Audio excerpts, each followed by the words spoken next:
ここは日本の空の玄関、成田国際空港です。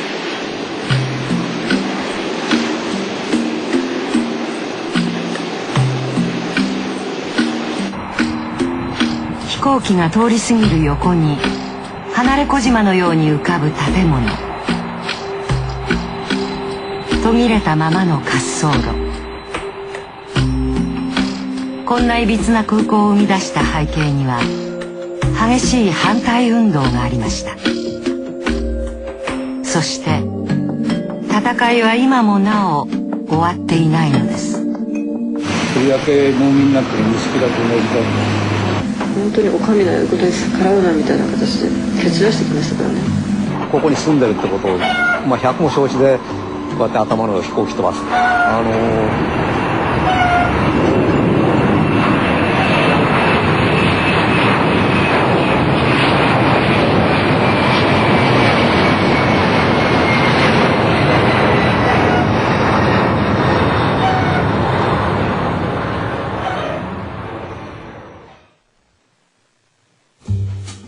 成田空港を作ることが決まったのは今から40年前の1966年。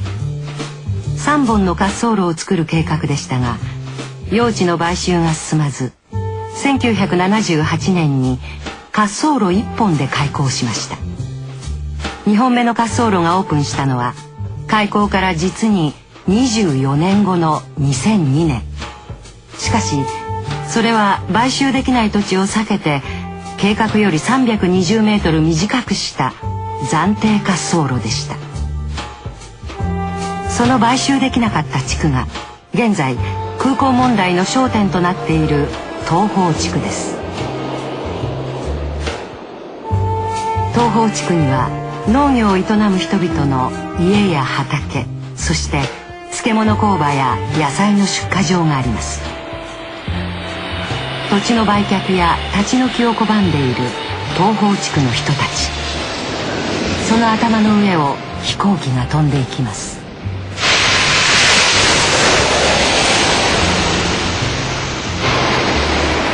2002年にワールドカップサッカーの開催に合わせてオープンした暫定滑走路では1日平均150便が離発着しています。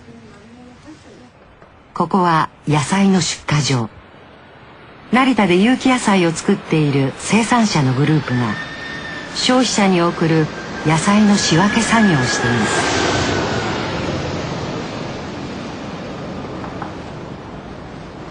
す。石井紀子さんはこのグループの創立メンバーの一人。畑で野菜を作り出荷する暮らしを30年近く続けてきました。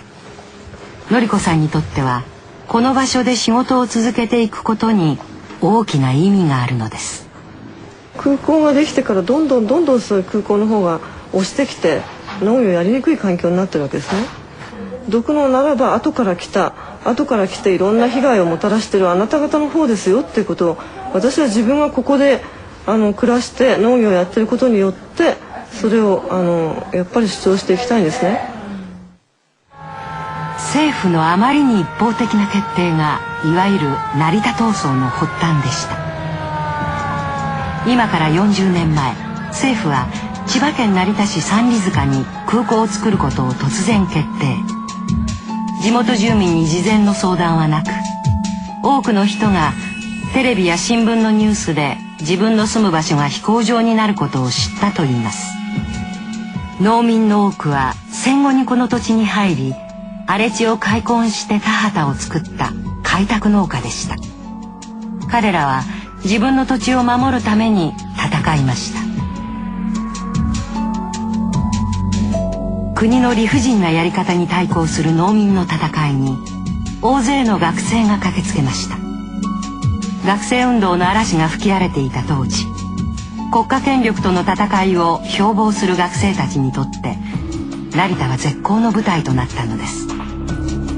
機動隊との激しい衝突、ついには双方に死者を出すまでに至りました。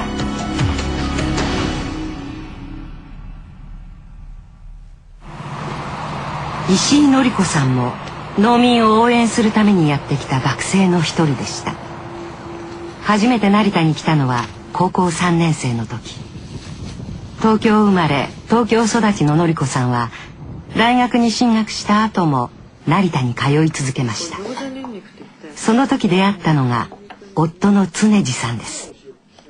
常次さんは地元の農家の長男で反対運動の中心メンバーでした。とにかく私の青春はいろんな学生運動真っ盛りの時期だったんで、成田ももうとにかく学生運動をやってるような人はみんなとにかく行かなきゃみたいな感じがあったんですね。自分の気持ちの中で一番しっくりくるのは何かといったら、この農地を潰してはいけないと。やっぱこんなに一生懸命農業してる人たちがいて、もっと農業を続けたいっていうのに無理やり潰すことはないじゃないかみたいな。こういった話を最近ご夫婦ですることがあるんですか？結婚問題について話すことありますかって。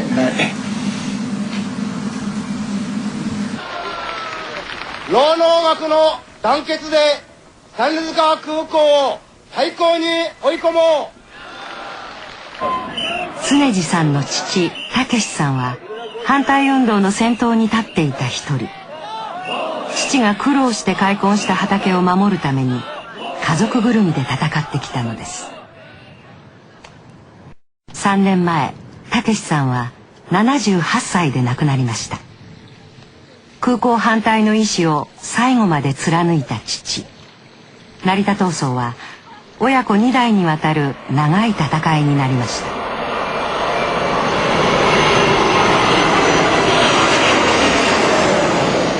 石井さんが東宝地区に持つ土地は鶏の飼育場になっています。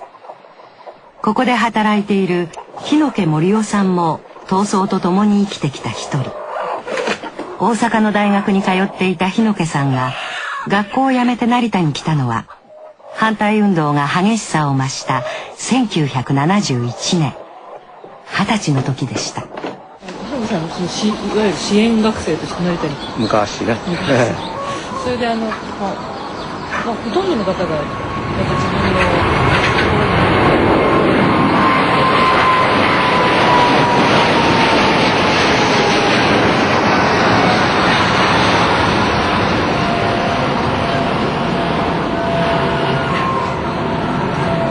やっぱ国のやり方がねひどくて苦しんでるその百姓さんたち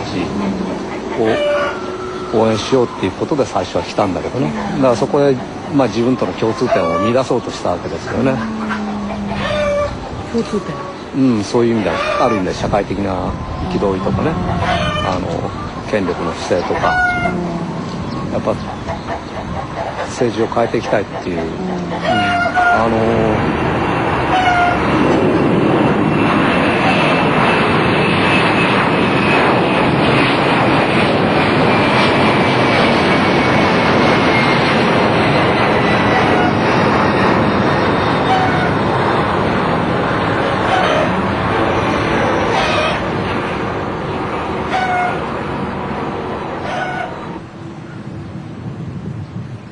東宝地区に暮らし土地の売却を拒んでいる萩原進さん。強引に暫定滑走路を作った国のやり方は昔と何も変わっていないと感じています。2002年に暫定滑走路が暫定的に始まりましたけど、その時はなんか説明のようなものがあったんですか？いや、説明なかったですよ。それで一方的に飛ばしたわけだ。だからそういうことを通して逆に言えば我々を追い出そうとしたっていうふうにしか捉えられないんだよね。自動飛行機飛ばせば逃げ出すだろうと。東宝地区の人たちは国のやり方に納得できず立ち退きを拒んできました。その意志を貫いたがゆえにジェット機の轟音の下で暮らすことになってしまったのです。農民から見れば敵の立場で成田闘争に関わっていた前田信夫さん。前田さんは新東京国際空港公団、現在の成田国際空港株式会社の職員でした。前田さんの仕事は農民と交渉し空港用地を買収すること。買収のためには農民のさまざまな要望に応えたといいます。この橋がですね、はい、農民からの要望で、作った橋なんです。で金額的には数億の金をかけて作ったんですけど、この橋は移転した農民の集落と国道を結んでいます。この橋を作ることが移転受け入れの条件でした。空港の用地内にははじめ325戸の農家がありました。激しい反対運動の一方、条件を飲んで移転を決める農家も次々と現れます。1978年に滑走路1本で開港した時、残っていたのは17戸の農家でした。前田さんはこの17戸の農家との交渉を担当していました。今も大切に保管している当時の業務日誌。誰といつどのような交渉をしたのかが書かれています。前田さんは昨年一冊の本を出版。これまで語られることのなかった用地買収の様子が生々しく綴られています。玄関から中に入れてくれればもうこれ閉めたもん、見込みがある。で一方そう言いながらも入っていったらお茶をバーンってかけられる時ある、顔にね、帰れって。そういう時にはもういくら暑くても何しやられるとすいませんとも申し訳ないけど協力してくださいって。でも心の中ではこの野郎はと思いますよ。もう二度と来てるかと思うけどね、やっぱりそうだったら自分が負けですよ。我々は買わなきゃならないんだから。前田さんに贈られた公団総裁からの感謝状です。前田さんは一軒一軒の家庭に入り込み、その家族の抱える事情を把握し、契約を取り付けました。農民の望み通り、ダンプカー700台分の畑の土を移転先に運んだこともあったといいます。私が担当して移転させたのがこれね。前田さんが担当した17戸の中には東宝地区も含まれていました。25年前の業務日誌には、今東宝に残っている人たちの父親と移転について話し合いをしていたことが記されていました。その中には石井恒次さんの父武さんの名前もありました。東宝地区との話し合いは移転した時土地をどう分けるかまで進んでいました。この人はここだよ、この人はここだよ。しかし話し合いの途中で突然の辞令が下り、前田さんは他の部署へ異動となりました。以来交渉の現場に戻ることはなく、東宝地区との話し合いも途切れたまま。前田さんはそれが心残りで仕方ありません。で、私は一番残念なのは、だからそういったことの進んでいたのを公団が当然やるべきなのね。ところがそれやってない。何やってんだよって。だから本当はね、こういう成田空港はその完成しないのはこういった原因はここにあったんだなって、要するに公団の不誠実さがね、こういう結果を招いたんだなって今も思っていますよ。政府や空港側の担当者は40年の間にどんどん変わっていきました。一方、東宝地区に住む人はずっと変わりません。最初に出てた人たちは農業辞めちゃった人もいっぱいいるわけですよ。お金がまとまったお金が入るから。でも今残ってる人たちはなかなかだからお金で変えられないんですよね。自分が何十年もこう働きかけてきて作ってきた土っていうのはやっぱり何物にも代え難い思いがあるんですよね。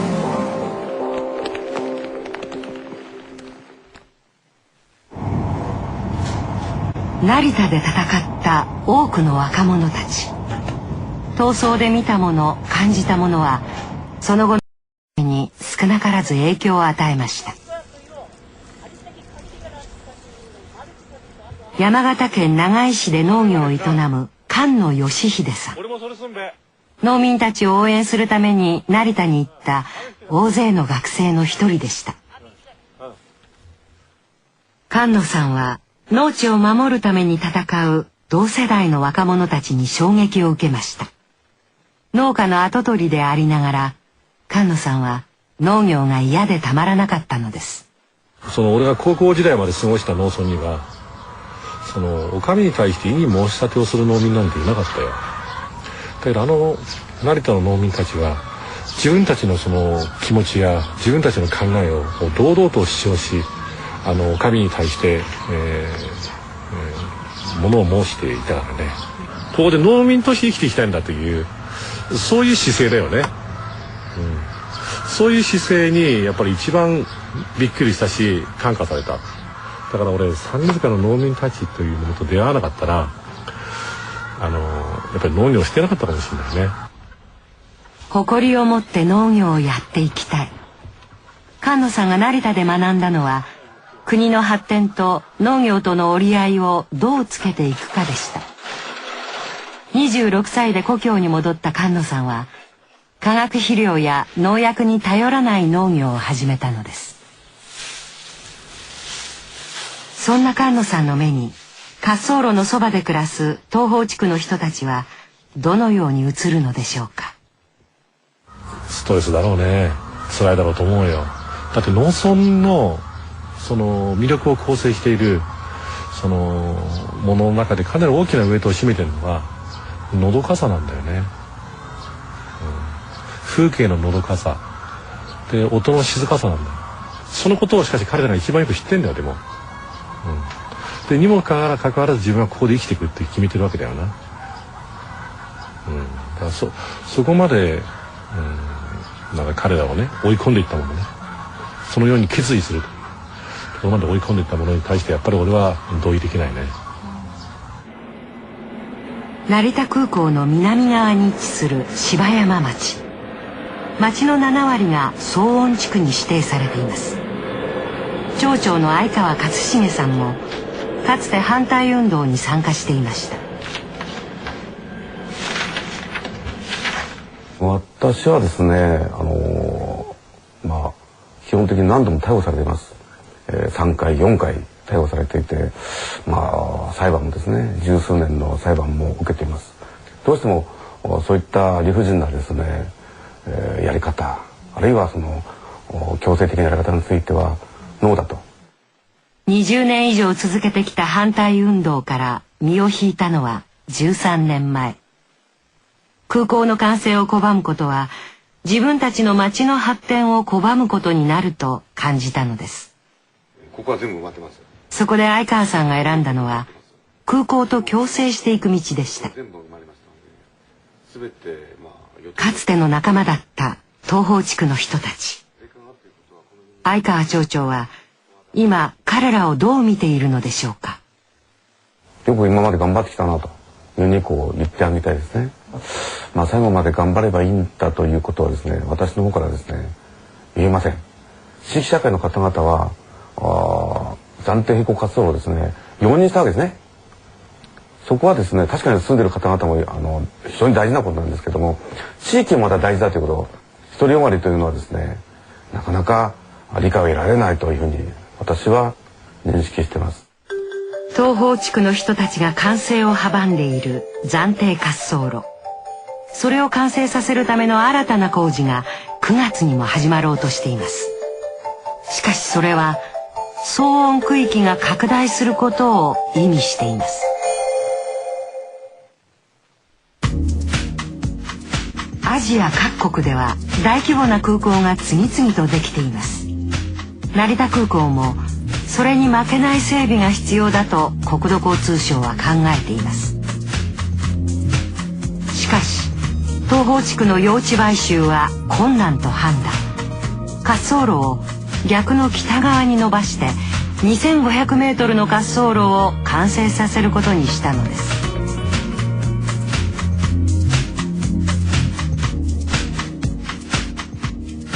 元空港公団職員前田信夫さんは北川延長工事の問題点を指摘します。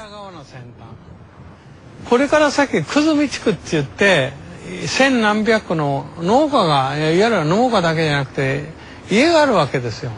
そうすると当然航空機ですので騒音が大きな問題ですよね。で騒音区域が拡大するわけですよ。伸びれば伸びるだけ。内陸空港としてできた時にそういった地元に対する迷惑はできるだけ縮小しようと、いわゆる軽減するようにしようと言いながら、実際はその用地買収のこういうずさんさによって結果的にはさらに住民に迷惑かかる形になるということですよね。滑走路が北側に伸びると久住地区の大部分が新たに騒音区域に入ります。しかし補償をめぐる住民との話し合いはまだ終わっていません。国土交通省は滑走路を延長する必要性をこう説明します。2180メートルという短い滑走路、これではその飛べる飛行機の種類とかですね、こういったものに制約がございますので、ジャンボ機は今使えないと、こういうことです。それを使えるように使えるように2500になると使えるようになると。その今の東方地区の例をジャンボ機飛びますよね。はい。それについてどういうふうに読まれますか。そこにお住まいの方のその騒音ってレベルっていうのはこれは上がってきてしまう。それは決してその望ましいことではないと思います。少なくとも防音工事とかですね、そういうことが必要であればこれをやっていく必要があると思いますけれども、なかなかそのあたりも反対されている以上難しいところもあるのかもしれませんけれども。北側に滑走路が伸びると東方地区はさらに激しい騒音と振動にさらされます。ジャンボ機が飛び離着陸の数も増えるのです。40年前住民の同意なしに決定された空港建設、それに異議を唱え続けてきた東方地区の人たち。周りが全部できてしまっても、例えば1軒だけでもね、そこで今まで通りの暮らしをしていて畑があってっていうことであればまだ終わりではないと思ってたんですね。だから計画自体は完全な形では本来計画には ならないわけだし、それは勝利とはもちろん言えないだろうけど、でも終わりでもないだろうみたいな。今は何か言ってくるんですか、空港会社は。いや別に今おとなしいよ。あ、そうですか。だってもう北側決まっちゃったから、とりあえずは異常なしだよ。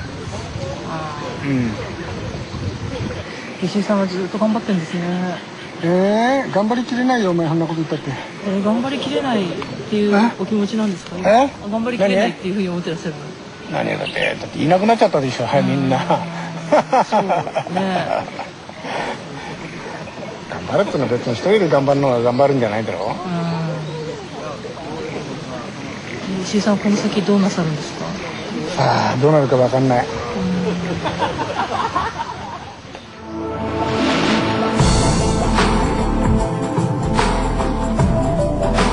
成田空港開港の最大の障害となっておりました反対派の妨害決闘が今日抜き打ち的に行われました強制執行で2本とも撤去。政府が目指した成田空港の年内開港はほぼ確実と